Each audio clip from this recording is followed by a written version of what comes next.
Well, God bless you. The other day I was at a very large bookstore, and I noticed there in the corner were 3 young children sitting down against the wall.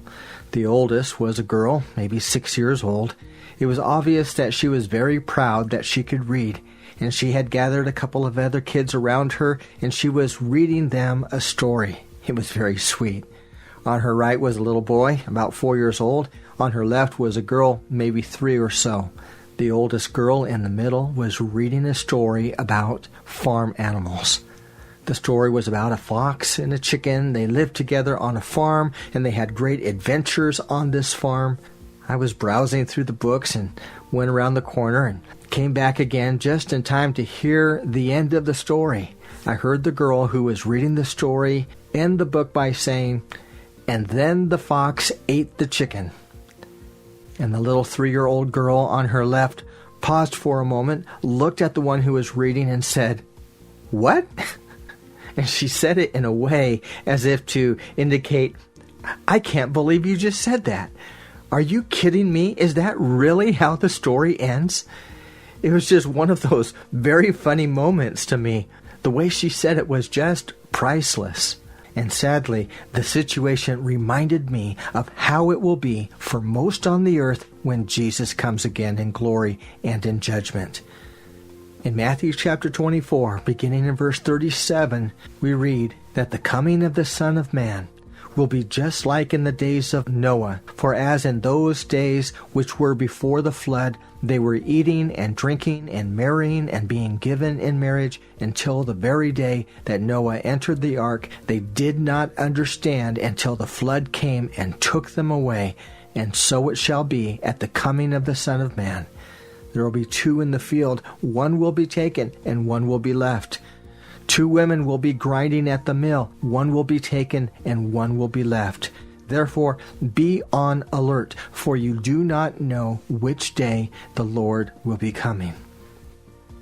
The fulfillment of multiple prophecies serve as a sign that the rapture of the church and the 7-year tribulation are near. Are you ready? Are you all in for Him? The Bible says that we are to love the Lord with all of our heart and all of our mind and all of our soul. When we receive Jesus into our heart as both Lord and Savior, when we confess to Him our sins and ask Him to forgive us of our sins, when we commit to live for Him as best we can, then we're saved. We're ready for the rapture. The tribulation is coming. The Antichrist is coming. And the rapture is coming. The rapture is a catching up or a swift taking away of God's people, the church, prior to the great outpouring of God's wrath in the tribulation period. Before the great tribulation begins, there will be a rescuing of God's people. The New Testament Greek word to describe this is harpazo. Literally, it means to be caught up. The word has a sense of urgency about it. It is swift, it is unexpected, it is immediate. So if the church is to be rescued from something, or caught up or swept away from something, the question is, rescued from what? The terrible events associated with the 7-year tribulation. That includes the rise of the Antichrist, persecution of God's people, the battles of Armageddon, the judgments of God that are coming on the world, the mark of the beast, and the martyrdom of many who believe. Now, there are 3 primary positions regarding the rapture. My view, and the view of the I Am a Watchman ministry, is that the rapture will take place prior to the beginning of the 7-year tribulation period. That position is referred to as the pre-tribulation position. Others believe that the rapture will take place at the midpoint of the tribulation. It is clear that the midpoint of the 7-year tribulation period will be a turning point. It is at that point that the full fury of the beast and Antichrist will be unleashed. All pretense of peace and goodness will fade away, but by that point, the Antichrist will have such control of global systems that humanity will have no recourse. The last half of the tribulation period will be worse than the first 3.5 years of the tribulation period. And some believe that the Lord will rapture his church before the beginning of that last half, before the beginning of the worst part of the tribulation period. That view is called the pre-wrath view or the mid-tribulation view. And the third view, which is really not a rapture view at all, is that there will not be a rapture. The church or believers will endure the full 7 years of tribulation, at the end of which Christ will come, evil will be vanquished, and believers will reign with Christ in the millennial kingdom. So there are 3 primary rapture views, but why would anyone believe in the rapture? The truth is, the word rapture is not in the Bible. It's not in the Hebrew text, it's not in the Greek text, and it's not in the English text. However, even though the word rapture is not found in the Bible, the teaching of a rapture is present in the Bible. The word Trinity is not in the Bible, but the precept for the teaching or doctrine of the Trinity is in the Bible. The word missions is not in the Bible.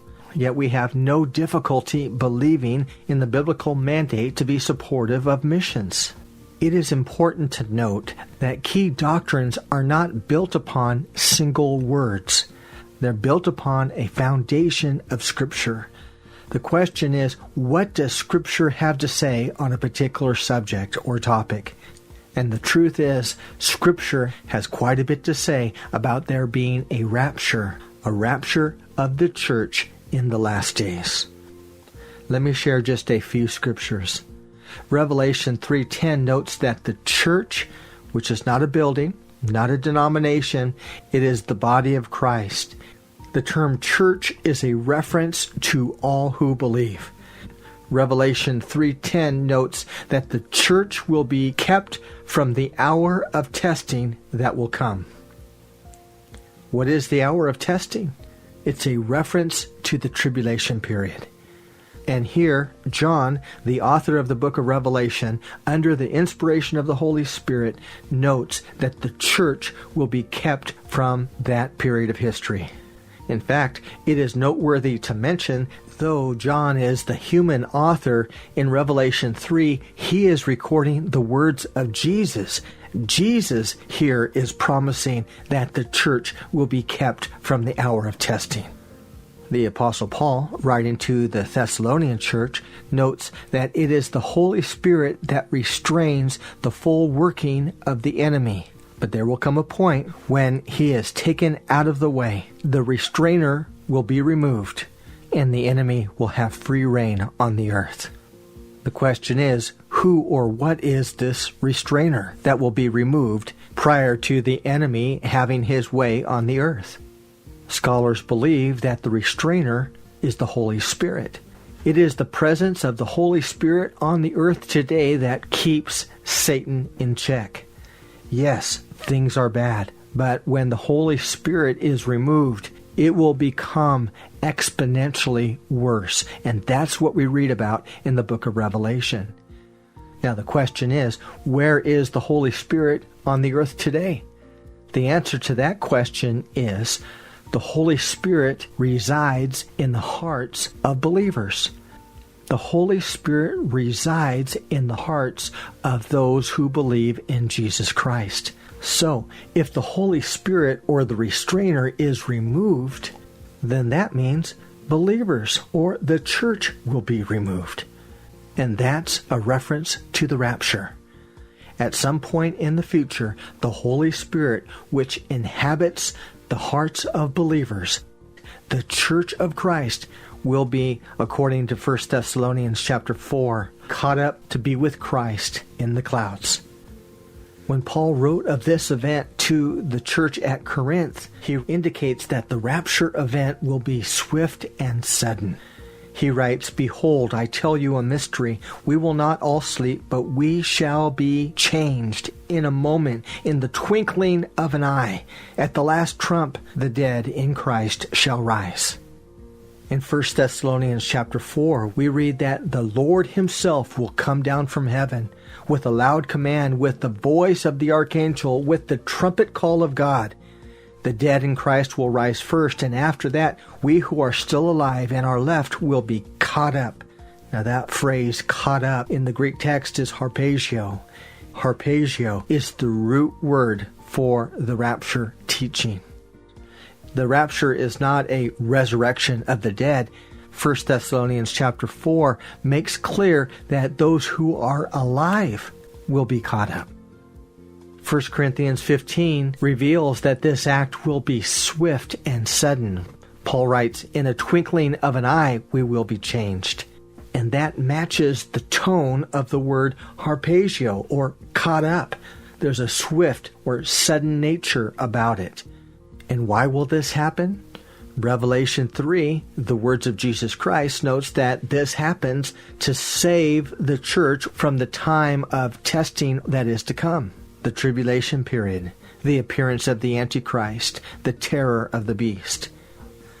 When Jesus spoke of the rapture, he said it will be like this. There will be 2 in the field, and then suddenly 1 will be left.